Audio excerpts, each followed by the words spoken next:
celebramos la gloria de nuestro Señor Jesucristo y especialmente el volver a transmitir un mensaje tan importante. El día de hoy estamos en el episodio número 28. Y hermanos, ustedes dirán de dónde sale tanta enseñanza de un solo versículo. Lo que pasa es que la Biblia es una fuente inagotable del saber y el conocimiento de la sabiduría de Dios. Y hoy con ustedes les estamos entregando nuevamente la señal de la resurrección. Y usted dirá, ¿por qué tienen que? De hecho, nos vamos a extender 3 mensajes más solo de esta señal de la resurrección. Y ustedes dirán, ¿por qué hacen tanto énfasis en esto? Porque sin resurrección no existe el cristianismo. Sin resurrección vana es nuestra fe, dice Pablo. Entonces la resurrección juega un papel importantísimo en la vida del evangelio, en la vida del cristianismo. Y el tema de hoy es maravilloso. Por favor, grábeselo. Y vamos a ver 3 cosas. Quizás una cosa muy bonita es, les voy a presentar una imagen. Recordarán que en episodios pasados no sabemos con exactitud dónde fue que el pez fue a dejar a Jonás, por no decir vomitar, ¿verdad? Pero es Flavio Josefo el que en el libro de Antigüedad nos dice que lo fue a depositar al Mar Negro.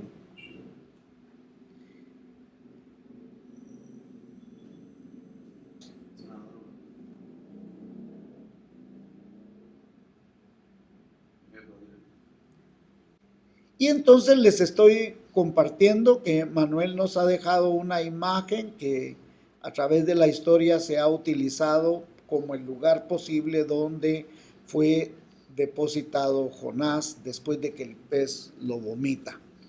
Y siempre estamos en el capítulo 1, versículo 17. Pero Jehová tenía preparado un gran pez que tragase a Jonás, y estuvo Jonás en el vientre del pez 3 días y 3 noches.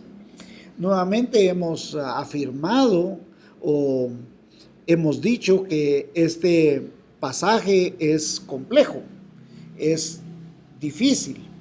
Y la Biblia hace referencia a los 3 días y las 3 noches. Y Jesús dice, le llama la señal de Jonás. Ahora, quisiera leerles Mateo capítulo 12, nuevamente del 38 al 41, y en Dios habla hoy. Algunos de los escribas y fariseos de la ley le dijeron a Jesús, Maestro, queremos verte hacer alguna señal milagrosa. O sea, ellos están pidiendo una señal de Jesús. Y Jesús les contestó, esta gente malvada e infiel pide una señal milagrosa, pero no va a dárselas más que la señal del profeta Jonás. O sea, Jesús le llamó a lo que le sucedió a Jonás la señal de Jonás. Ojo a esto, Jesús le llama la señal de Jonás. Pues así como Jonás estuvo 3 días y 3 noches dentro del gran pez, así también el Hijo del Hombre estará 3 días y 3 noches dentro de la tierra. Y ojo a esto que agrega Jesús, que es tan importante. Y lo que aquí hay, dice, es mayor que Jonás. Número 1, Jesús está diciendo que es la señal de Jonás. Y segundo, está diciendo, yo soy mayor que Jonás. Mateo 16, 1 al 4. Es lo mismo, dice, queremos que nos hagas un milagro y que pruebes que Dios te ha enviado. Pero la única señal que les daré será lo que le pasó al profeta Jonás. Y dicho esto, dice, Jesús los dejó y se fue.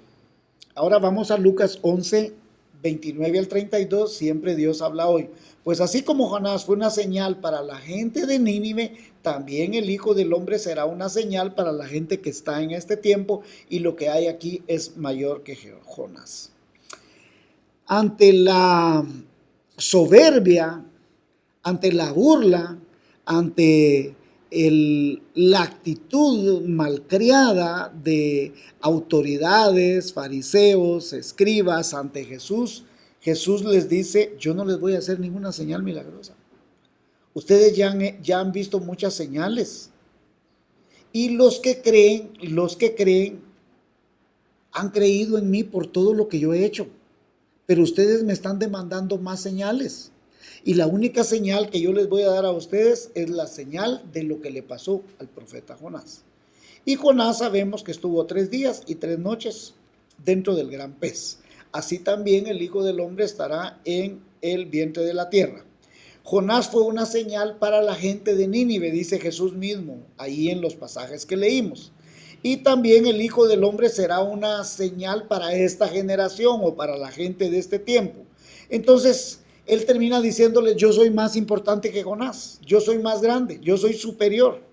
Entonces, si ya estudiamos en días pasados o en episodios pasados, los 3 días y las 3 noches, vimos todas las posturas que hay y que seguramente usted tendrá la suya propia. Ahora, ¿por qué Jesucristo les dice que la única señal es la señal de Jonás y que Él es una mayor señal que Jonás? Eso es lo que les está tratando de decir, que Él es una mayor señal que Jonás. Entonces Jesucristo no dice que Jonás es un tipo de sepultura del Hijo. Él no habla estas cosas. Tampoco se pone a dar detalles. Solo dice que es la señal de Jonás y que Él es una superior a Jonás, que es mayor que Jonás y que Él tiene una señal mayor que la de Jonás, ¿sí?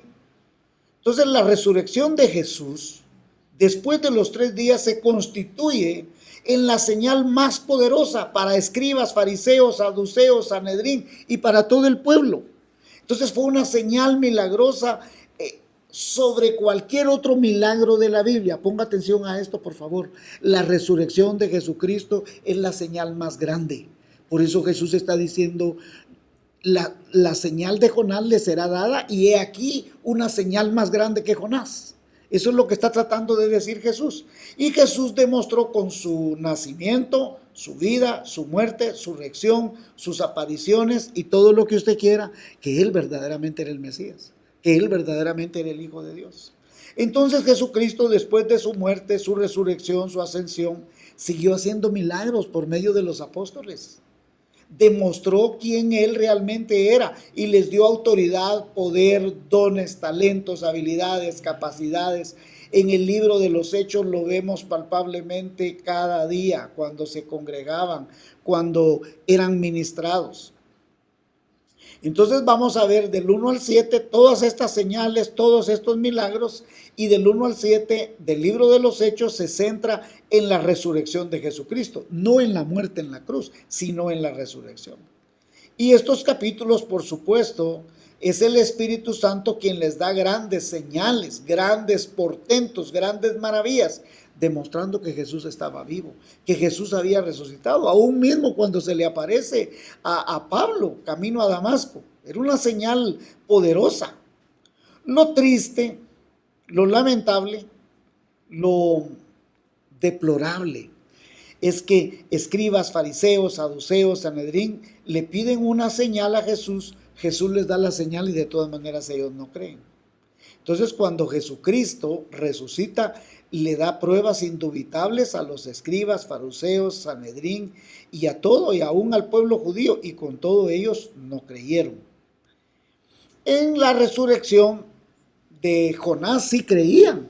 Ellos creían en la resurrección de Jonás, creían en la señal de Jonás, pero no creyeron en la resurrección ni en la señal de Jesucristo.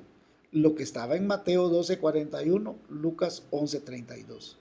Y él les decía, yo soy más importante, más grande y superior a Jonás. ¿Por qué Jesucristo es una señal más importante que Jonás? Miremoslo detenidamente. Jesucristo obedeció siempre a Dios. Jonás no obedeció a Dios. ¿Por qué otra cosa podemos demostrar que Jesucristo es una señal más grande y superior a Jonás? Jesucristo es señal para el mundo entero. Jonás solo fue señal para los ninivitas. Dice que a la señal de Jonás los ninivitas se convirtieron.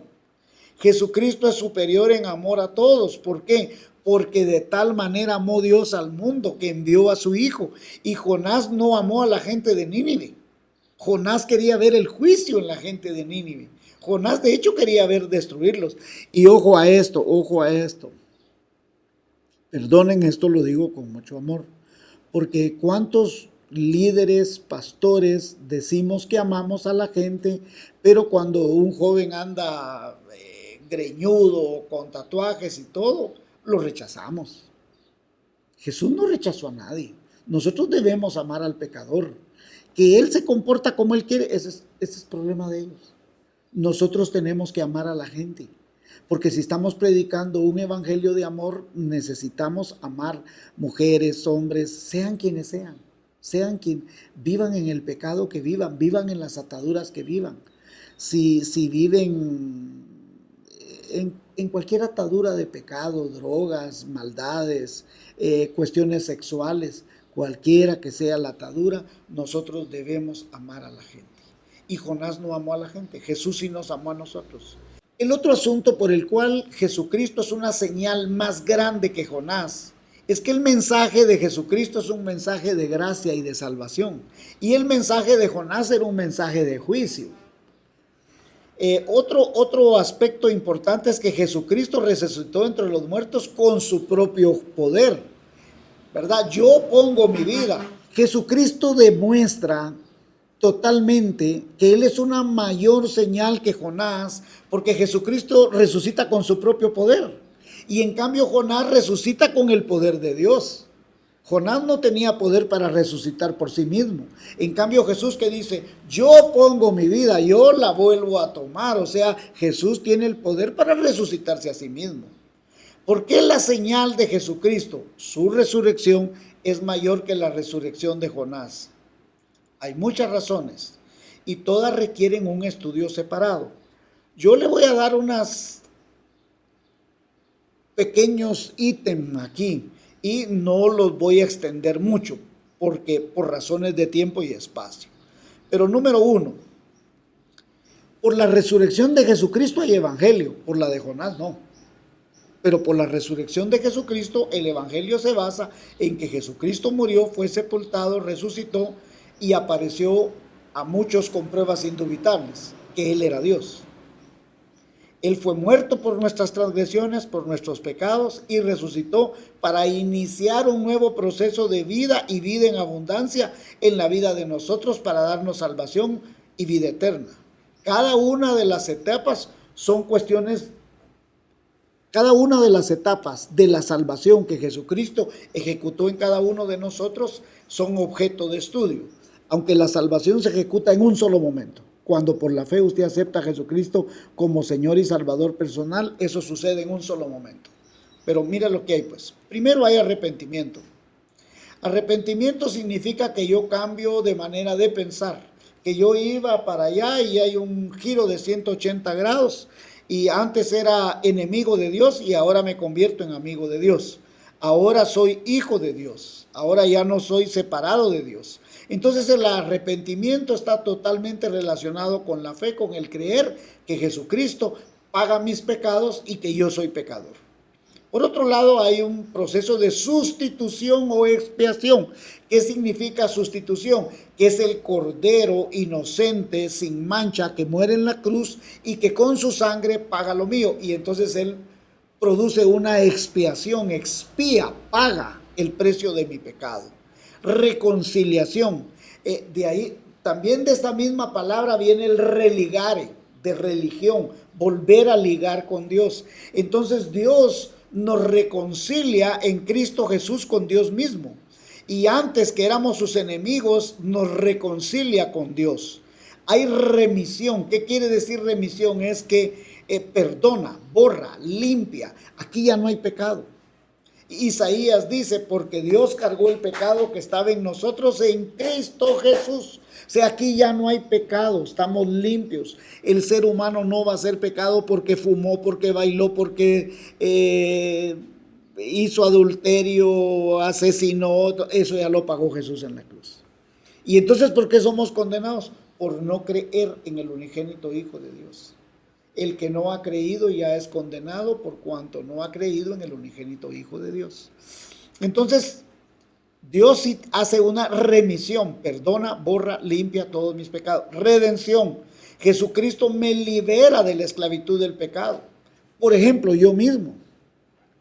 Cuando yo vine a los pies de Cristo, yo me fumaba 2 cajetillas diarias de cigarro. viernes, sábado y domingo, era terrible lo que yo fumaba, lo que yo tomaba, en lo que yo estaba atrapado. Y de manera milagrosa, a mí se me quitó el deseo de andar en ese tipo de mundo que yo tenía, ¿no? Entonces hay una redención.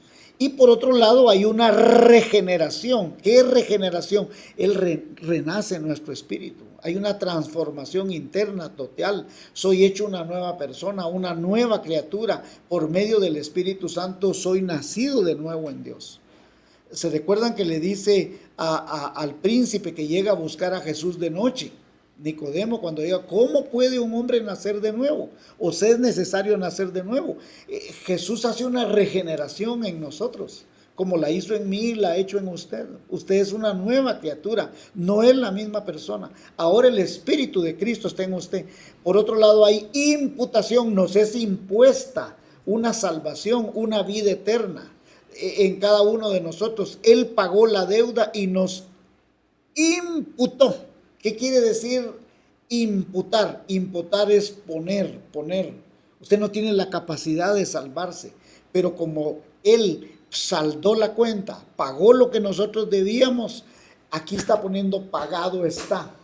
Por eso Él en la cruz dijo tetelestai, pagado está. Tetelestai era una cédula que ponían en las cárceles, y en la medida que el que estaba en la cárcel del Imperio Romano le iban marcando lo que iba cumpliendo.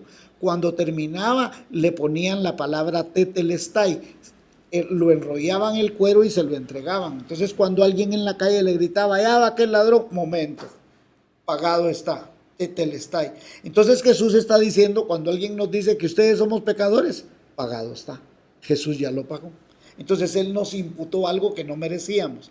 Adopción, nos hizo hijos en Cristo Jesús. Por medio de Cristo Jesús venimos a ser hijos, con privilegios, con derechos, con obligaciones, con promesas. Justificación. Justificación es una cosa maravillosa, bonita, porque a pesar de que soy pecador, para los ojos de Dios ya no soy pecador. A pesar de que yo era culpable, a los ojos de Dios soy ahora inocente, completamente libre. ¿Por qué? Justificado pues por la fe, tengo paz para con Dios. He sido declarado justo. Santificación. Este es un proceso dinámico. Es cierto, yo vine a ser santo en el momento que vine a Cristo, pero hay un proceso de santificación en el cual el creyente no solo se arrepiente diariamente porque las misericordias de Dios son nuevas cada mañana, sino que en el proceso de comprometerme cada día con Cristo hay un proceso de apartarme más para el Señor, porque santificarse es apartarse para el Señor. Glorificación. Jesucristo comunica y traslada de parte de Dios la gloria del Padre en nosotros. Nosotros hemos sido glorificados en una identidad de gloria que nos transforma, que nos purifica, que nos declara justos, que nos declara sin mancha. Entonces, el día que nosotros muramos vamos a tener un cuerpo incorruptible, glorioso, y será semejante al cuerpo de Jesucristo. Por eso es que Jesucristo tuvo un cuerpo semejante al nuestro, y usted le reconocerá a Jesús, porque va a tener un cuerpo como el que Él tuvo en este mundo, solo que glorificado, y usted igual lo tendrá. ¿Qué versos hay que respaldan todo esto que estamos diciendo? Por ejemplo, Mateo 9:13, porque no he venido a llamar a justos, sino a pecadores al arrepentimiento. Primera de Pedro 3:18, porque Cristo murió una vez y para siempre para perdonarnos de nuestros pecados. Él era bueno e inocente y sufrió por los pecadores. Eso es sustitución. Para que ustedes pudieran ser amigos de Dios, los que mataron a Cristo destruyeron su cuerpo, pero Él resucitó para vivir como espíritu. Segunda Corintios 5:17 al 19. De modo que si alguno está en Cristo, nueva criatura es, las cosas viejas pasaron, y aquí todas son hechas nuevas. Y todo esto proviene de Dios, quien nos reconcilió consigo mismo por Cristo y nos dio el ministerio de la reconciliación. Que Dios estaba con Cristo reconciliando consigo al mundo, no tomándoles en cuenta a los hombres sus pecados. Y nos encargó a nosotros la palabra de la reconciliación. Hechos 10:43. Los profetas hablaron acerca de Jesús y dijeron que Dios perdona a todos los que confíen en Él. Solo por medio de Él podemos alcanzar el perdón de Dios, remisión de pecados. Apocalipsis 5:9. porque fuiste sacrificados y con tu sangre rescataste para Dios a gente de toda raza, idioma, pueblo y nación. En el pasado, en el presente y en el futuro. Cuando Jesús está muriendo, está rescatando a todos. A los que creyeron que un día vendría el Mesías, a los que estaban creyendo en ese presente y en el futuro los que iban a creer en él. O sea, es a través de todos los tiempos, de todas las naciones. Todo aquel que cree en el Cristo es nacido de Dios. Esa es regeneración, primera de Juan 5:1. Hechos 7, 59 al 60. Y apedreaban a Esteban mientras él invocaba y decía: Señor Jesús, recibe mi espíritu. Y puesto de rodillas clamó a gran voz: Señor, no les tomes en cuenta, o sea, no les imputes este pecado. Y habiendo dicho esto, durmió. Gálatas 4, 4 al 7. Nos adoptó como hijos suyos. Romanos 5:1. Justificados pues por la fe tenemos paz para con Dios. Primera Tesalonicenses 5:23. Y el mismo Dios deos paz y os santifique por completo. Romanos 8:28 al 30. Y sabemos que a los que aman a Dios todas las cosas les ayudan a bien. Esto es, a los que conforme su propósito son llamados, porque a los que antes conoció también los predestinó para que fuesen hechos sus hijos conforme a su imagen, para que en él sea el primogénito entre muchos hermanos. Y a los que predestinó, a estos también llamó, y a los que llamó, a estos también justificó, y a los que justificó, a estos también glorificó. Ahí está todo lo que hemos visto: justificación, santificación, etc. Número 2. Por la resurrección de Jesucristo, el Espíritu Santo actúa en cada creyente. Cuando una persona cree en Jesucristo, el Espíritu Santo actúa de la siguiente manera: hace nacer al nuevo creyente. Somos una nueva persona. Bautiza en el Espíritu Santo al nuevo creyente. Ojo a esto. El bautismo del Espíritu Santo en el nuevo creyente con Jesucristo es a toda persona que cree en Él y lo acepta como Señor y Salvador personal. La que viene es el Espíritu Santo. Por eso dijo: me es necesario irme para que el Espíritu Santo venga. Cuando usted cree, el Espíritu Santo viene y lo bautiza a usted. El bautismo nos hace resucitar a una nueva vida. El bautismo nos hace diferentes. El bautismo nos hace en una persona santa y en una persona semejante a Jesucristo. Cuando la Biblia se refiere al bautismo con, en o por el Espíritu Santo, se refiere a lo mismo. En ninguna parte de la Biblia dice que el creyente debe pedir ser bautizado con, en o por el Espíritu Santo. No lo dice la Biblia. Lo que la Biblia sí dice es que usted debe aceptar a Jesucristo como Señor y Salvador personal. ¿Sí? El Espíritu Santo sella al creyente con su bautismo. De manera muy simple, significa que somos propiedad de Dios cuando somos bautizados en el Espíritu Santo. ¿Por qué? Porque esa es la garantía que le pertenecemos a Dios y que Él habita en cada creyente y que fue sellado por el Espíritu Santo. Una analogía que nos puede servir es que, digamos, yo me mando una carta a mí mismo. Pongo en un sobre y pongo ahí, digamos, remitente a Álvaro Perdomo, destinatario a Álvaro Perdomo. Entonces voy al correo y me pongo una carta y ahí le ponen un sello, es sellado, certificado. Y esa carta va y regresa ¿a dónde? A mi casa. ¿Y quién lo va a abrir? Yo voy a abrir esa carta. Nadie la puede abrir porque está sellada. El Espíritu Santo vino y nos selló a nosotros porque Él nos va a recibir en la gloria. Solo Él puede abrir ese sello que nosotros tenemos, porque somos propiedad de Él. Veamos unos versículos. Juan 3, 4 al 7.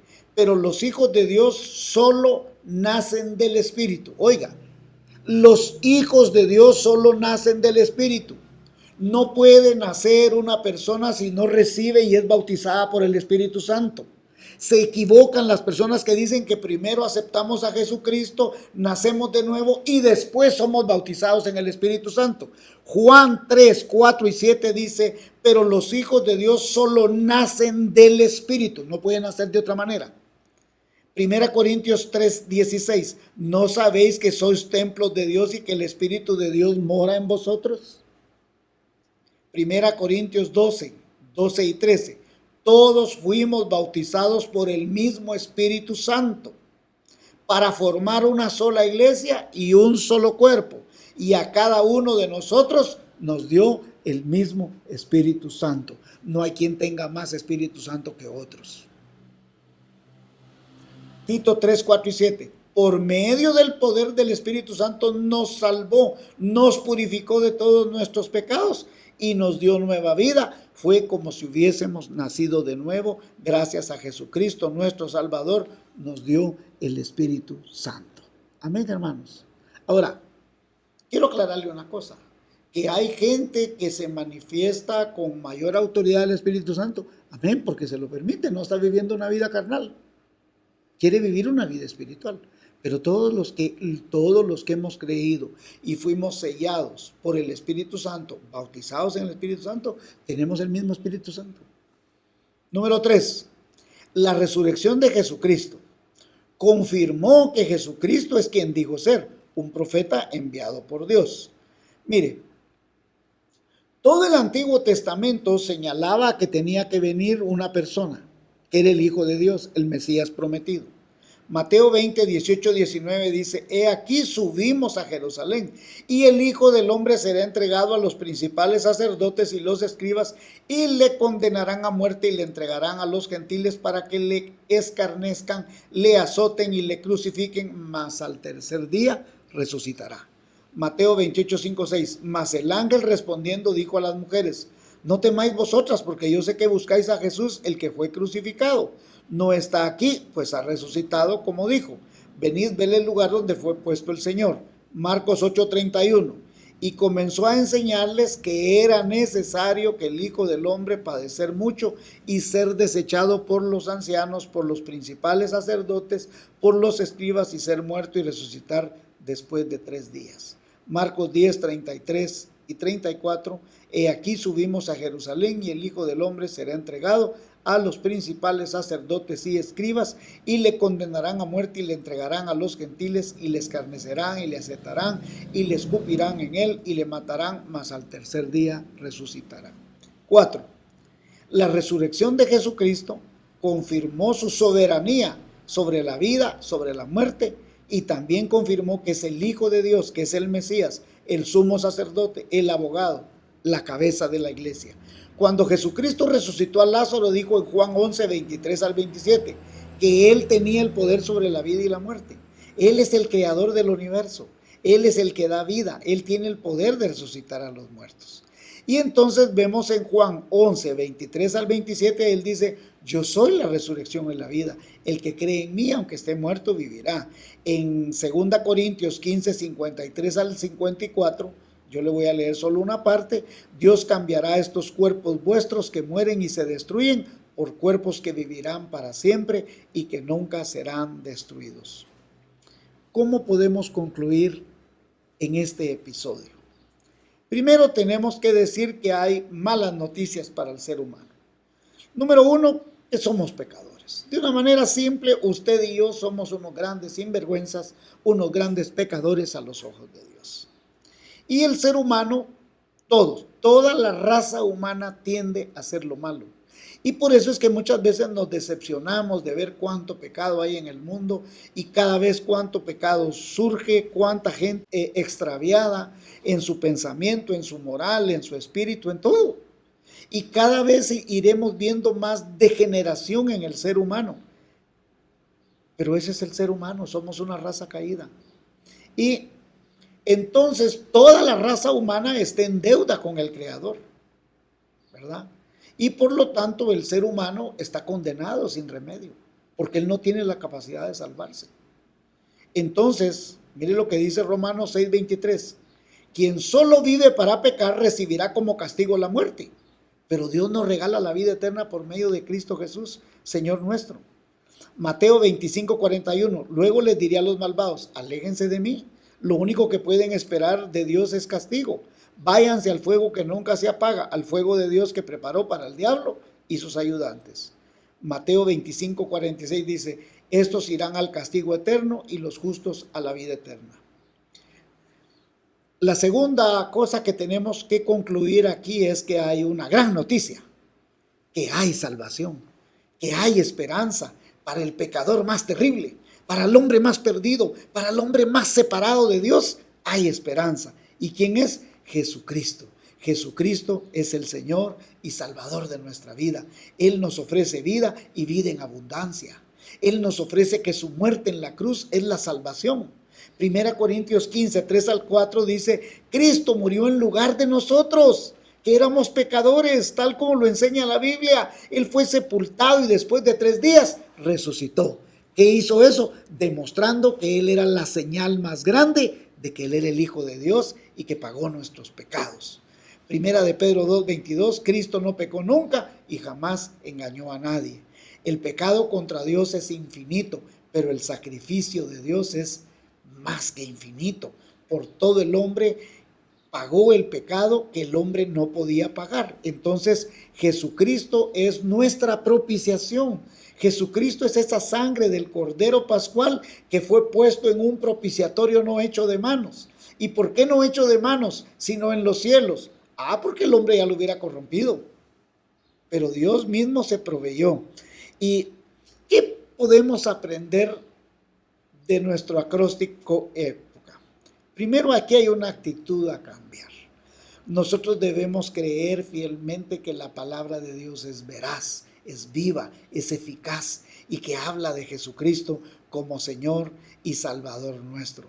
Y también le invito a leer Romanos 3, 21 al 26 en su casa. Segundo, un cambio de actitud es reconocer que somos pecadores. Y usted puede ver Daniel 9, 4 al 5. También puede ver Primera de Juan 1, 8 al 9. Usted y yo somos pecadores. Tercero, debemos confesar nuestro pecado. Romanos capítulo 10 dice, si creyeres en tu corazón y confesares con tu boca que Jesús es el Señor y que Dios lo levantó de los muertos, serás salvo, porque con el corazón se cree para justicia, mas con la boca se confiesa para vida eterna. Entonces nosotros debemos confesar nuestros pecados. El Salmo 32, 5 dice, mientras oculté mi pecado, no obtuve salvación, pero cuando confesé mi pecado, yo obtuve salvación. Y por otro lado, la cuarta cosa es que nosotros debemos obedecer la palabra de Dios.